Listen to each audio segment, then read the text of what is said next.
Hello? Hello? Hello. Hello, what's your name? Hello po, I'm Joseph. Nakadextrose ka ba? Ano po? Nakadextrose ka ba? Hindi pa po. Ay, hindi. Oh. Ba't parang may sakit ka? Lakasan mo. Hindi po. Sorry, lakasan mo po. Okay pa. Kala ko nakadextrose ka eh. Ilan taon na si Joseph? 28 po, Papa Jo. 28. Taga saan ka? Taga Marikina po. Kinakabahan ka ba? Medyo po. Medyo. Okay ka lang? Kayang tapusin tong? Kayang tapusin? Kaya naman po. Okay. Hindi ko lang po in-expect na mapipili agad pala. Ba't ka nag-PM? Trip lang yan, ganon? Hindi naman po. Gusto lang rin pong mailabas din. Ang ginagawa sa buhay ni Joseph? Nag-work po sa finance industry. Bangko? Hybrid. Po. Online banking? Hindi pa pero parang gano'n na po. Pero ang client kasi is European countries. Ano po? Anong countries?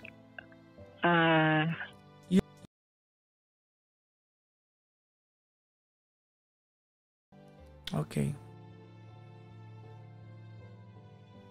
Napuputol-putol ba tayo? Sorry ha. Okay. Malinaw naman po sa inyo. Okay. Ba't ka napatawag, sir? Ayun. Gusto ko lang po marinig rin yung thoughts nyo. Kung lalakasan mo, marinig mo yung thoughts ko. Okay. Gusto ko lang rin po marinig yung thoughts nyo. Kasi meron po akong long-term partner. Actually, ex na. And we ended last year, November. And pag sinabing long-term kayo, gaano katagal kayo? We were together for 10 years po. 10 taon. Opo. Nag-break kayo? Kailan kayo nag-break? Last year, November. Last year, November. Opo. So, 1 taon na mahigit kang hiwalay? Yes. Ba't kayo naghiwalay? Sino nakipaghiwalay, by the way? Si Nikki po yung ex ko. Siya yung nakipaghiwalay. Bakit siya nakipaghiwalay sa'yo? So, parang nag-pile up na po yung yung mga reason.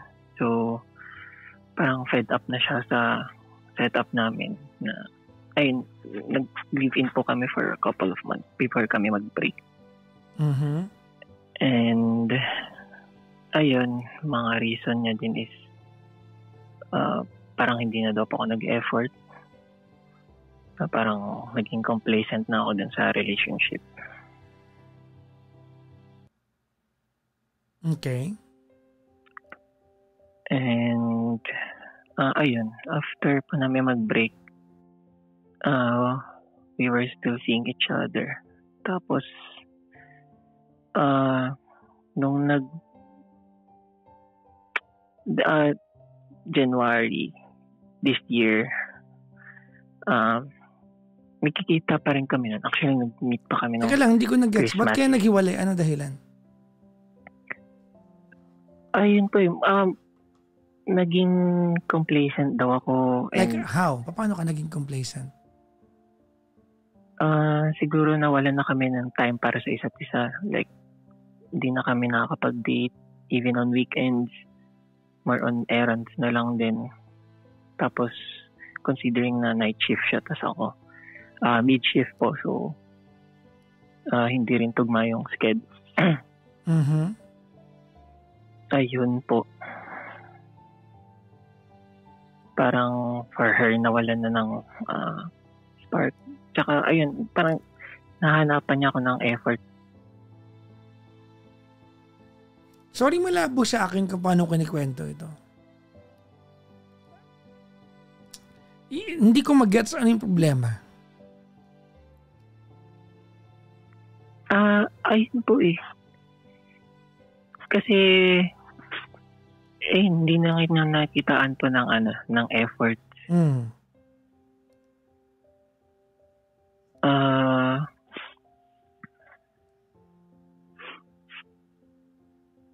Ano pa ba yung mga naging reason niya din is... Bakit may ibang bagay ka bang inuuna? Hindi naman po. Pero mostly kasi pares kaming pagod din sa work. Ayun nga, hindi bangga yung schedule namin. And during my work from home days, sinusundo ko siya sa office. So I have to wake up at early alam mo, 5 a.m. I'm trying to establish here. I'm trying to establish is that ba't kayo naghiwalay? Hindi ko naiintindihan sa kwento ba't kayo naghiwalay. I'm having a difficult time. I'm having a difficult time understanding ba't kayo naghiwalay. Kasi if you're just telling me na routine lang, it should be... Sorry hindi ko nagigets. Anyways, sige. Naghiwalay kayo. January nag-usap pa rin kayo. Opo. Ano ba nag-uusapan niyo? Naghiwalay na pala kayo. Ayun, nagkikita pa rin po kami. Tapos, ina-encourage na akong, kasi pinipilit ko pa rin ayusin yung relasyon namin nun. Ayun, tinry ko mag-effort, nililigawan ko siya ulit, and all, flowers, ganyan. Pupunta ako sa bahay nila, ganyan. And parang sinabi niya na hindi pa siya ready ulit sa relationship ulit, na mag-focus daw muna kami sa sarili natin, ganyan. Tapos she even encouraged me na makipagkita mo or date other people. Ayun. Actually, I tried. Tinry ko po dating apps. Ayun, nagpag-usap ako here and there. Tapos, we occasionally meet pa din. Tapos, come February, pinilit ko siyang makipag-date sa akin during Valentine's. Tapos, ayun, I took her out on a date, romantic dinner date, ganyan. Tapos, 1 or 2 weeks after that, parang inadmit niya na she's having a friendly date na with someone from her work. Tapos... Well, today is December. Kamusta kayong dalawa?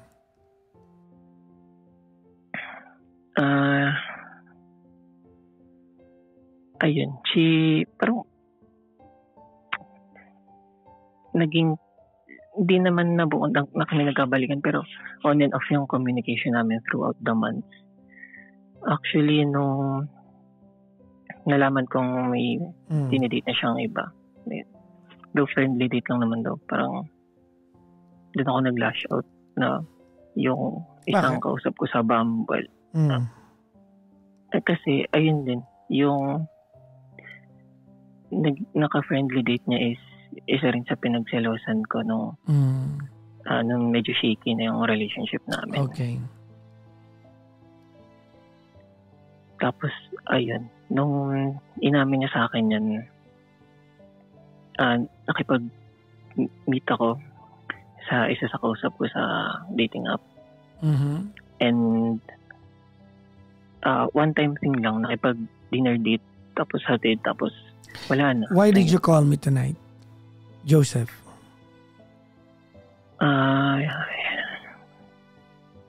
Gusto ko lang rin po ilabas din. Kasi after nung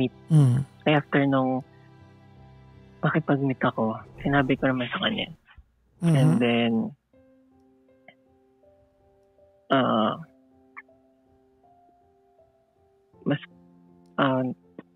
naging distant. When was that? Wait lang. Alam mo, you're having a difficult time telling me the story na parang na kinakabahan ka yata. Kailan kayo huli nag-usap? Actually, just last weekend. Anong topic ninyo? Ba't kayo nag-uusap? Nakita pa kasi kami last week. And something happened. Nagtalik pa kayo? Yes po, Papa Jackson. Okay. Do you regularly do that kahit hindi na kayo? Even in between may dinedate kayong iba, do you still do it? Though yung friendly date niya po kasi saglit lang yun and hindi niya rin tinatanong kita, type daw. Do you still make love with each other sa mga panahong nagkikita kayo kahit di na kayo? Kasi December pa kayo last year naghiwalay. Ay, November.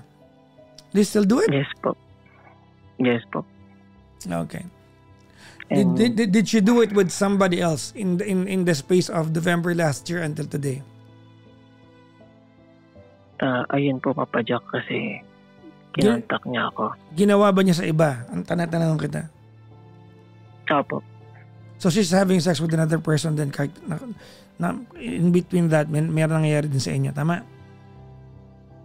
Opo, kasi parang naging push and pull na po kasi, Papa Jack. Sino naman yung nakakatalik niya?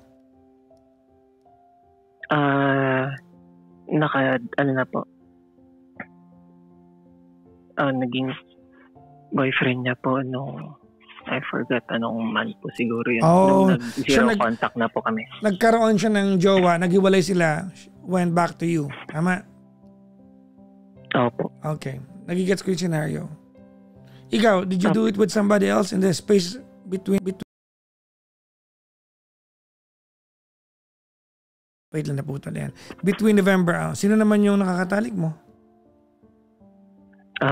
Another girl po that I dated from dating up. Ayun po. Tapos, umabot sa point na... Pwede nang bilhin ng Viva Max yung kwento mo ha. Papunta na doon to. Ayun po. Umabot sa point din na yung hindi nag-work yung relationship nila. So, nagparamdam siya ulit sa akin. And, ayun, ako, I gave up yung parent ko at that time. Nakausap. And then, parang after a few weeks, ayun, pinush away niya uli ako. Ayun, may avoidant tendencies kasi siya. Charot nyo lang yung avoidance tendency. Tigilan nyo nga yung mga generation avoidance. Avoidance, wala siyang dinedate, nagtatalik kayong dalawa, avoidance. Ayan po, nag-zero contact po pag Why are we having this conversation? Ayun po, kasi we tried to reconnect again last week. Kasi ayun, wala na uli sila nung last na partner niya. Okay. And then she informed me just this weekend she's pregnant na. With whom?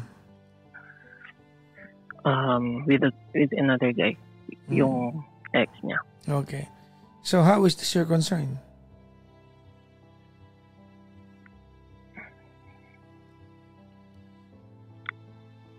Actually, I don't know, Papa Jack. No, tinatanong kita. How is this your concern? I wanna understand. Bakit mo to concern? Kasi tinatry na uli namin mag-reconnect.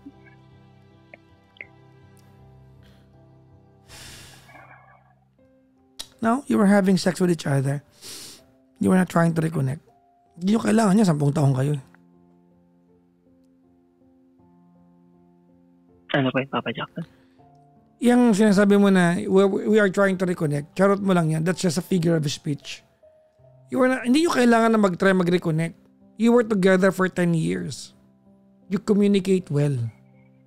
You were just two exes having sex with each other.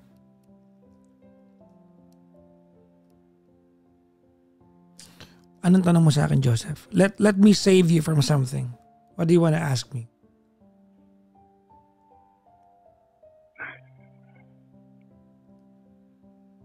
Hindi ko po alam kasi paano siya i-let go. Matagal na kayong wala. Actually, fubo na nga lang kayo eh. But you know, I have a different concern bago natin sagutin yan. Ready? Yes po. If one day, when emotions settles down, if emotions settled down, at matanong ka, Joseph, ba't kaya naghiwalay ng 10 taong mong girlfriend? Ano sagot?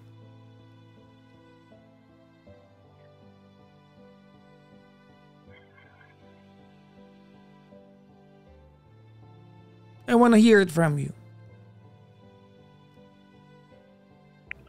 Naging complacent ako. You are trying to yung word na ko, naging complacent ako or what not. You are just trying, sorry ha, pero you are trying, Joseph, na i-embellish yung salita na. Saying na naging complacent ka is one way to put it. But you know what the perfect term to use? Alam mo kung ano? Ano po yun, Papa Jackson? You had no plans for her. Ano po yan? Wala kang plano sa kanya.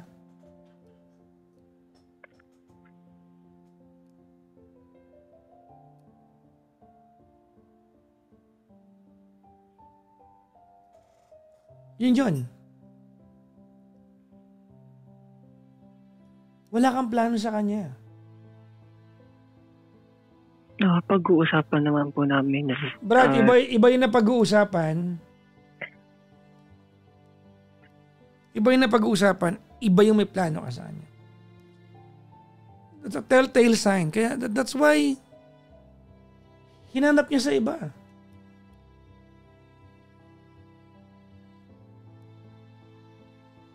Kaya niya hinanap sa iba. Kasi wala kang plano sa kanya.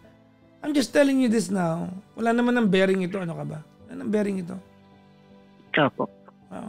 Sinasabi ko na lang sa'yo kasi at least aware ka. Huwag kang mag-alala, pare ko. There's no part of me that's going to advise you na makipagbalikan sa kanya. 2 things. Number 1, because she's already pregnant with the baby, di ba? With another guy. Tama? Opo. Magkakaanak na siya. Kaya mo maayos nila yan kung kaya nila magkasama sa buhay. Stop being in her universe. Nalulungkot ako na sa 10 taon yung pinagsama. 'Di ba? Inaantay ko marinig sa ito eh.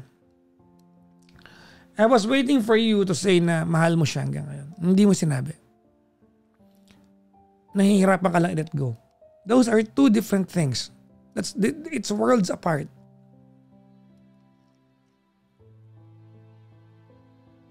Di ba? Gusto mo ng direct example? Sige po, Papa Jack. May mga damit tayo kung hindi natin sinusot pero ayaw natin pamigay, di ba? Opo. Parang ganun siya sa'yo. 5 damit mo. You feel comfortable having it in your closet but there's no use. It's just there. Alam mo ang totoo ito sinasabi ko. Not because hindi dahil mahal mo siya, kundi dahil komportable ka lang na naandyan siya.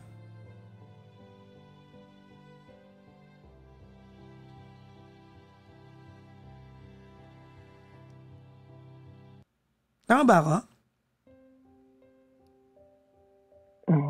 For me po kasi mahal ko pa din. Hindi ko narinig yan.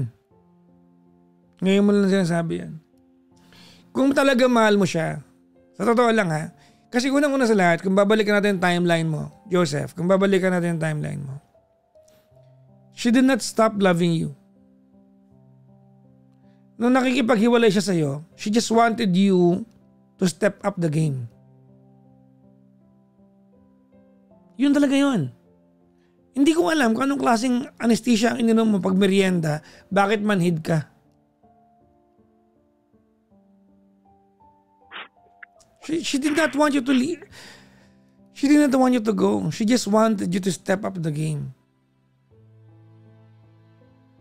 Yun yung tinry ko, Papa Jack. That's number one. Stop. May sinasabi ako. Hindi mo dapat tinry. 10 taon, Brad. 10 years. Try pa rin. Number two. Kung talagang mahal mo siya, you wouldn't have allowed her to have sex with another guy.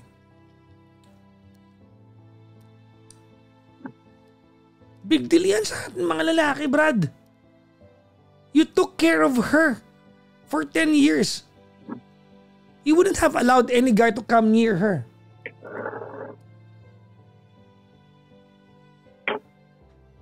Hindi mo i-allow yan. Kung mahal mo siya. Ni dulo ng daliri niya hindi mahihipo ng ibang lalaki. Alam mo yan. Babakuran mo yan. I'm coming from a point of view of a guy. Hindi mo yan hahayaan, Brad.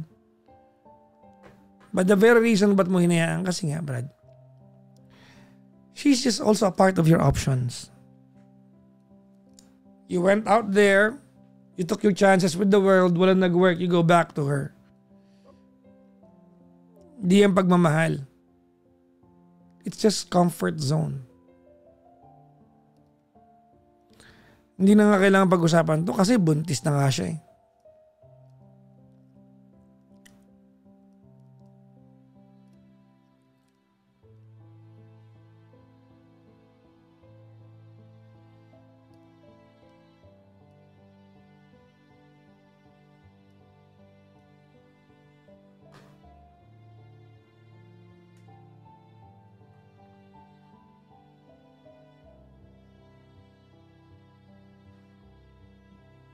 Diba?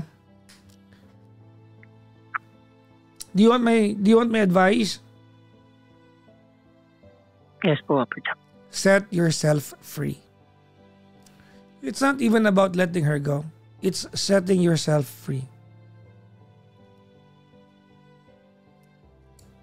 You deserve a better love story.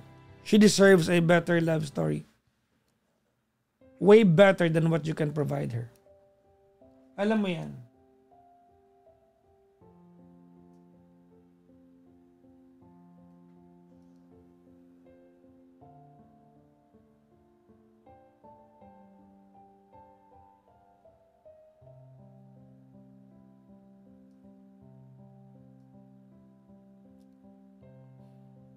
Ano pare? Am I making sense?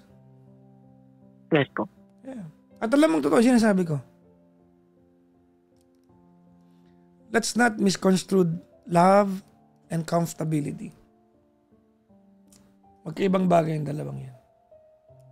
Tama? Yes po.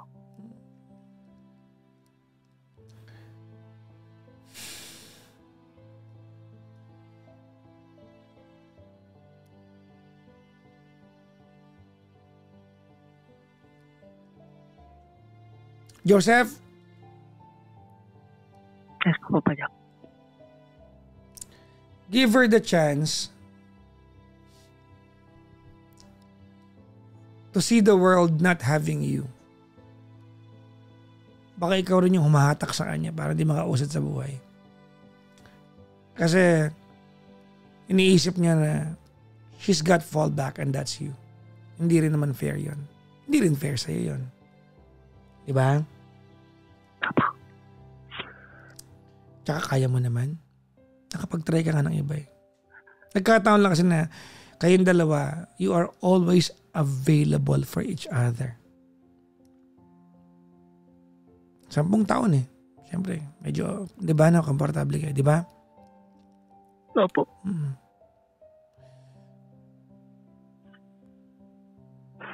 Pero alam natin na wala ka talagang plano sa kanya.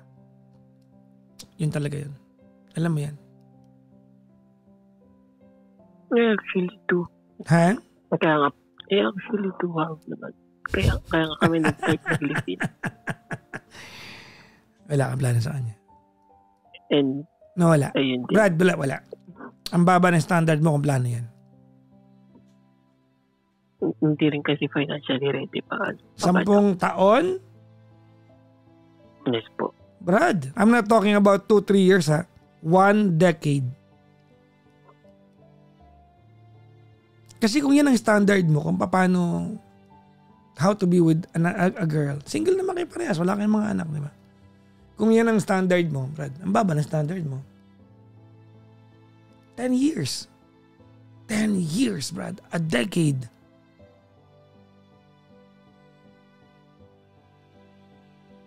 You could have done better.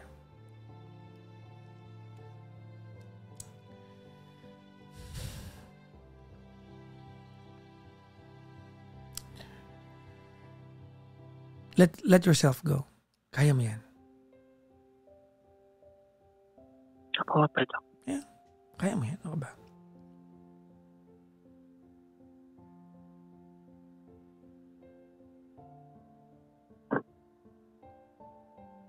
Okay? Hayaan mo na siya makatagpo ng ibang,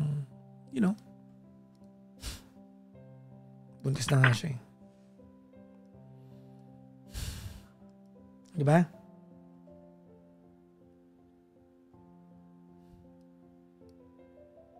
Iba pa yung nakabuntis sa kanya ngayon. Ano po yung Papa Jack? Iba pa yung nakabuntis sa kanya. Yun po yung ex niya na naging on and off din sila. Okay.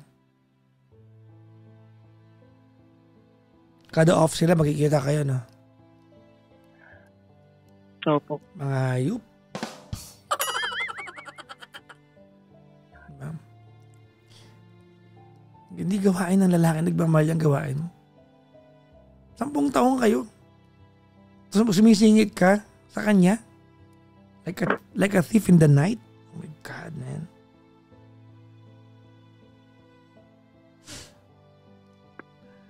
Anyways, set yourself free. Kung maririnig yun, may mensahe ka ba sa kanya? Ano po yan? Kung maririnig yun, may mensahe ka ba sa kanya?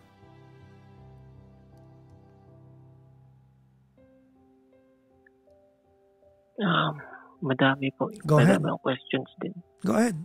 Tell him. Tell her. Go. Gusto ko marinig.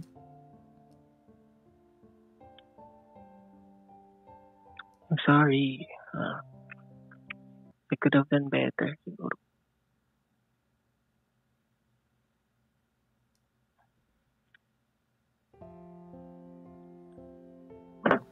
Go ahead.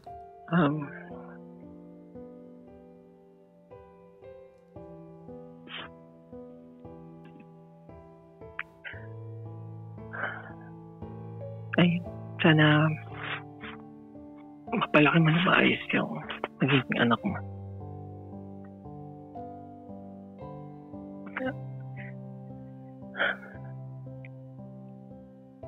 I'll cheer you from afar.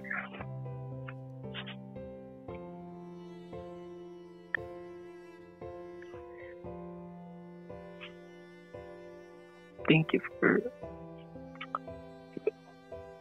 being my best friend and partner in crime. Salut ng bagay.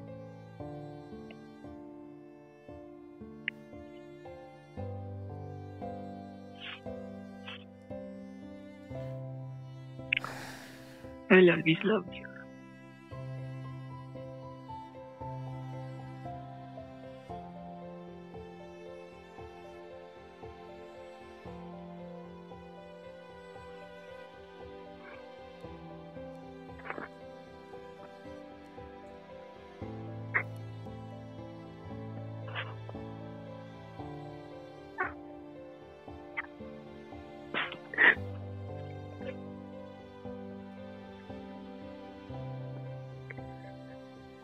Kahit sinasabi mo na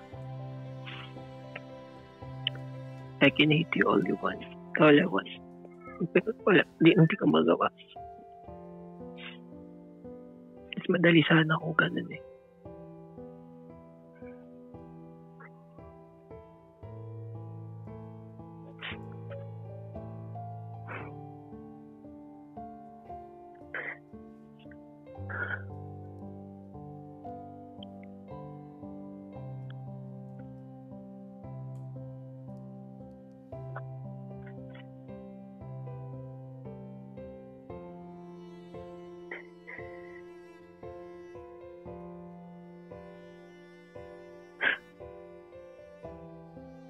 He even wished na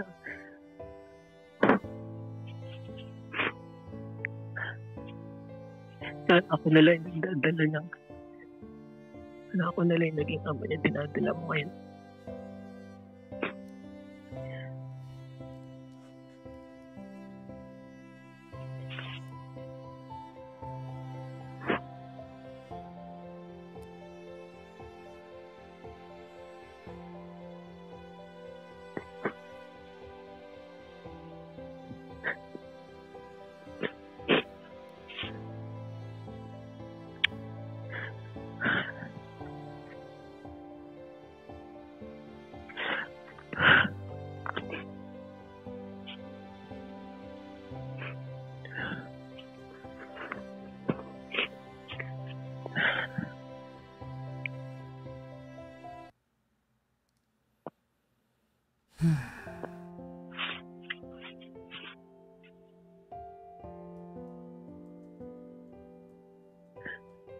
Sayang lang kasi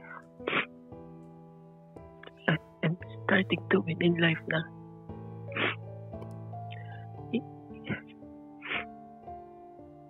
Even yung promotion ko, hindi ako masaya.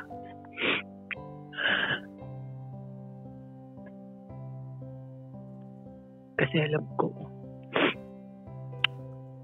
it's something that you and I will celebrate together.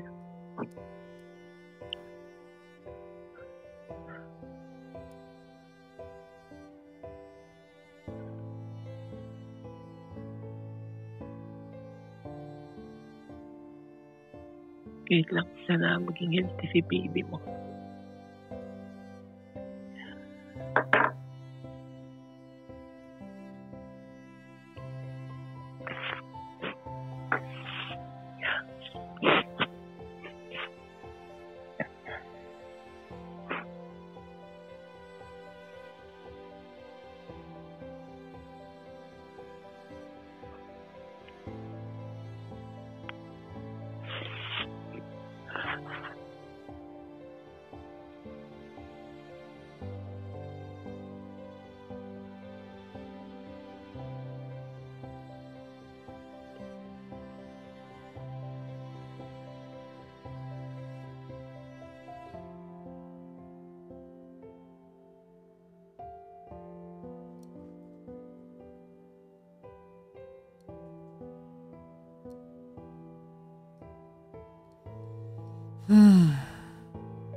Good luck sa'yo, ah. Joseph. Thank you po, Papa Joe. Alam mo, nalulungkot lang ako sa narinig ko sa'yo. Alam mo kung bakit? Okay po. Sabi mo, I'm starting to win in life pa naman. No po. Kasi... No. Ano yun? Naghahanap ka ng partner na willing ka na magplano kapag winning sa buhay. Alam mo, someone meant to be with us is someone we can plan ahead. So much ahead in the future. Whether we are winning or whether we are losing. And it's not your fault kung hindi mo ito nakikita. No? I'm just hoping that you realize that some other girl is meant to be in that position.